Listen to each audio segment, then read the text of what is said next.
परिचय। हमारे स्कूल के बैग में बहुत सा सामान जैसे कि किताबें, पुस्तकें, पेन, पेंसिलें आदि होता है। ये सभी हमारे बैग में रखे जाते हैं तथा विभिन्न कार्यों में प्रयोग किए जाते हैं। इसी प्रकार एक कोशिका भी अनेक कोशिका अंगकों से मिलकर बनी होती है, जो कि विभिन्न कार्यों को संपन्न अर्थात पूरा करती है।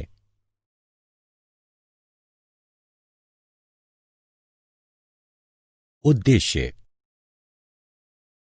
इस पाठ के अंत में आप निम्न करने में सक्षम हो जाएंगे: कोशिका अंगकों के बारे में जानना, अंतर्द्रव्यी जालिका की संरचना तथा कार्यों का वर्णन करना, गोल्जी उपकरण की संरचना तथा कार्यों का वर्णन करना, लाइसोसोम की संरचना तथा कार्यों का वर्णन करना, माइटोकॉन्ड्रिया की संरचना तथा कार्यों का वर्णन करना, प्लास्टिड यानी लवक की संरचना तथा कार्यों का वर्णन करना, रसधानियों की संरचना तथा कार्यों का वर्णन करना। कोशिका अंगकों का परिचय। कोशिका अंगक जैसे कि माइटोकॉन्ड्रिया, अंतर्द्रव्यी जालिका, रसधानी आदि कोशिका के घटक होते हैं, जो कि विशिष्ट कार्यों को संपन्न करते हैं। एक कोशिका के अंदर विभिन्न कोशिका अंगक होते हैं, जो कि विशिष्ट कार्यों को संपन्न करते हैं। ये झिल्ली से घिरे हुए होते हैं। प्रत्येक प्रकार की कोशिका जैसे कि एक कोशिक अथवा बहुकोशिक पादप अथवा जंतु कोशिका विभिन्न प्रकार के कोशिकांगों से मिलकर बनी होती है, जो कि विशिष्ट कार्यों को संपन्न करते हैं। अंतर्द्रव्यी जालिका, गोल्जी उपकरण, लाइसोसोम, माइटोकॉन्ड्रिया, प्लास्टिड यानी लवक तथा रसधानी आदि इन कोशिका अंगकों के कुछ उदाहरण हैं। आओ अब इनकी संरचना तथा कार्यों के बारे में विस्तार से जानते हैं।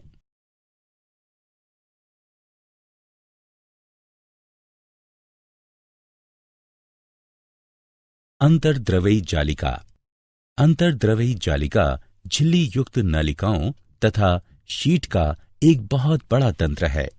इसमें लंबी नालिकाओं अथवा गोल थैलों जैसी संरचनाएं पाई जाती हैं, जिन्हें पुटिकाएं कहते हैं।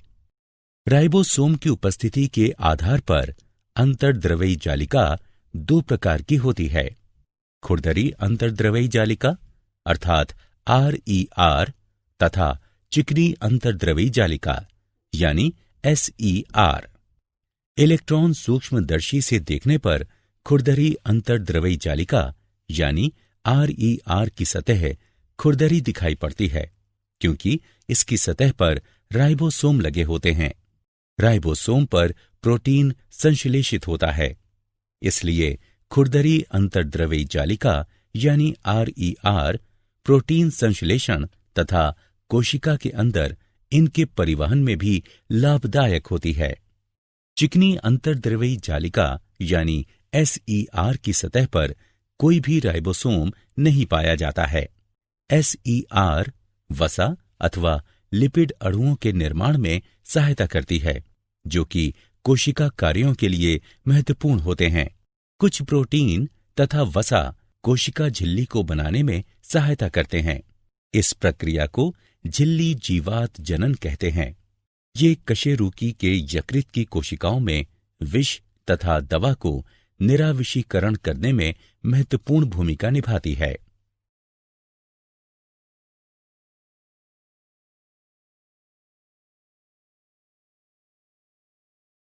गोल्जी उपकरण। गोल्जी उपकरण की खोज सर्वप्रथम कैमिलो गोल्जी ने की थी। गोल्जी उपकरण झिल्ली युक्त पुटिका है, जो एक दूसरे के ऊपर समानांतर रूप से सजी रहती है, जिन्हें कुंडिका कहते हैं। ये कुंडिकाएं अंतर्द्रव्यी जालिका की भित्तियों से जुड़ी होती हैं। ये पैक पदार्थों को कोशिका के अंदर और बाहर विभिन्न लक्ष्यों तक पहुंचाती है। इसके कार्यों के अंतर्गत पुटिका में पदार्थों का संचयन, रूपांतरण तथा बंद करना शामिल है। ये लाइसोसोम के निर्माण में भी भाग लेती है।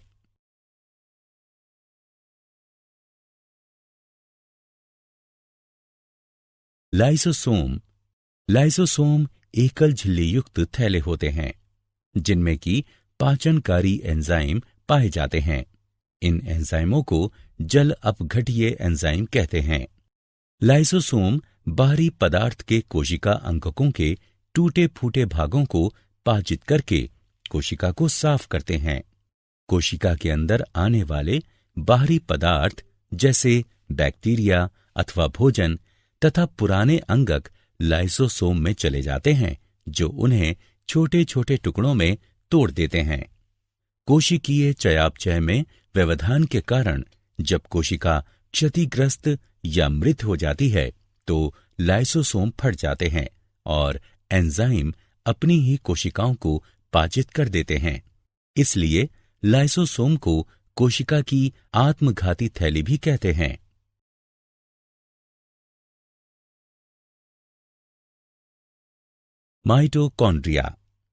माइटोकॉन्ड्रिया कोशिका का बिजली घर है, क्योंकि कोशिका के लिए आवश्यक विभिन्न रासायनिक क्रियाओं को करने के लिए माइटोकॉन्ड्रिया एटीपी यानी एडिनोसिन ट्राइफॉस्फेट के रूप में ऊर्जा प्रदान करते हैं। एटीपी को कोशिका की ऊर्जा मुद्रा के रूप में जाना जाता है। माइटोकॉन्ड्रिया में दोहरी झिल्ली होती है। बाहरी झिल्ली छिद्रित होती है। भीतरी झिल्ली में बहुत ज्यादा वलय होते हैं। इन वलयों को क्रिस्टी कहते हैं।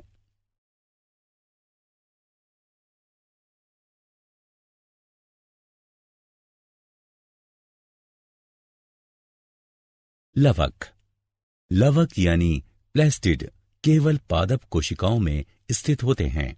जंतु कोशिकाओं में ये नहीं पाए जाते हैं। लवक यानी प्लेस्टिड बाह्य रचना में माइटोकॉन्ड्रिया की तरह होते हैं। ये दो प्रकार के होते हैं, क्रोमोप्लास्ट यानी रंगीन प्लेस्टिड तथा ल्यूकोप्लास्ट यानी श्वेत तथा रंगहीन प्लेस्टिड।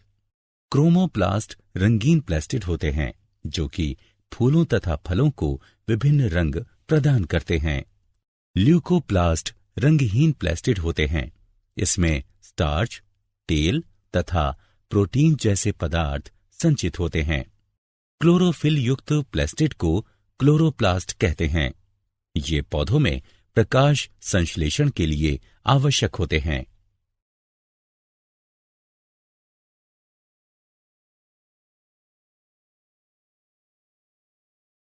रसधानियां ठोस अथवा तरल पदार्थों की संग्राहक थैलियां होती हैं। जंतु कोशिकाओं में रसधानियां छोटी होती हैं, जबकि पादप कोशिकाओं में रसधानियां बहुत बड़ी होती हैं। कुछ पौधों की कोशिकाओं की केंद्रीय रसधानी की माप कोशिका के आयतन का 50% से 90% तक होता है।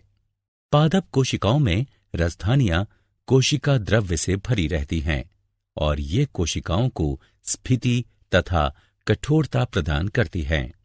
पौधों के लिए आवश्यक बहुत से पदार्थ रसधानी में संचित होते हैं। ये अमीनो अम्ल, शर्करा, विभिन्न कार्बनिक अम्ल तथा कुछ प्रोटीन हैं। एक कोशिका वाले जीवों जैसे अमीबा की खाद्य रसधानी में उनके द्वारा उपभोग में लाए गए खाद्य पदार्थ होते हैं। कुछ एक कोशिक जीवों में विशिष्ट रसधानियां अतिरिक्त जल तथा कुछ अपशिष्ट पदार्थों को शरीर से बाहर निकालने में महत्वपूर्ण भूमिकाएं निभाती हैं।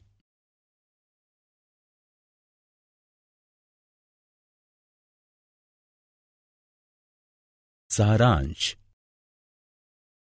आइए हमने जो कुछ सीखा है उसे संक्षेप में दोहराएं। एक कोशिका अनेक कोशिका अंगकों से मिलकर बनी होती है, जो कि विभिन्न कार्यों को संपन्न अर्थात पूरा करते हैं। ये भित्ति से घिरे होते हैं। अंतर्द्रवी जालिका झिल्ली युक्त नालिकाओं तथा शीट का एक बहुत बड़ा तंत्र है।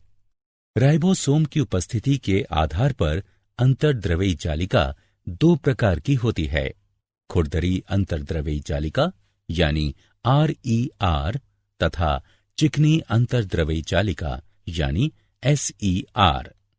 गोल्जी उपकरण झिल्ली युक्त पुटिका है जो एक दूसरे के ऊपर समानांतर रूप से सजी रहती है, जिन्हें कुंडिकाएं कहते हैं। ये पैक पदार्थों को कोशिका के अंदर और बाहर विभिन्न लक्ष्यों तक पहुंचाती है।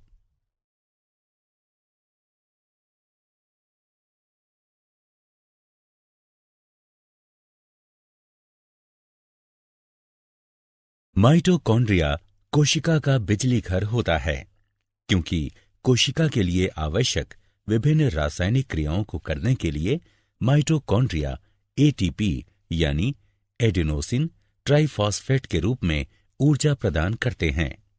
लवक अर्थात प्लेस्टिड केवल पादप कोशिकाओं में स्थित होते हैं। जंतु कोशिकाओं में ये नहीं पाए जाते हैं। अनेक पादप कोशिकाओं में बड़े झिल्ली युक्त अंगक लवक प्लेस्टिड पाए जाते हैं, जो कि दो प्रकार के होते हैं, क्रोमोप्लास्ट तथा ल्यूकोप्लास्ट। क्लोरोफिल युक्त प्लेस्टिड को क्लोरोप्लास्ट कहते हैं तथा ये प्रकाश संश्लेषण में सहायक होते हैं। ल्यूकोप्लास्ट का प्राथमिक कार्य संचयन करना है। अनेक पादप कोशिकाओं में एक बड़ी मध्य रसधानी पाई जाती है, जो कि कोशिकाओं को स्फीति तथा कठोरता प्रदान करती है।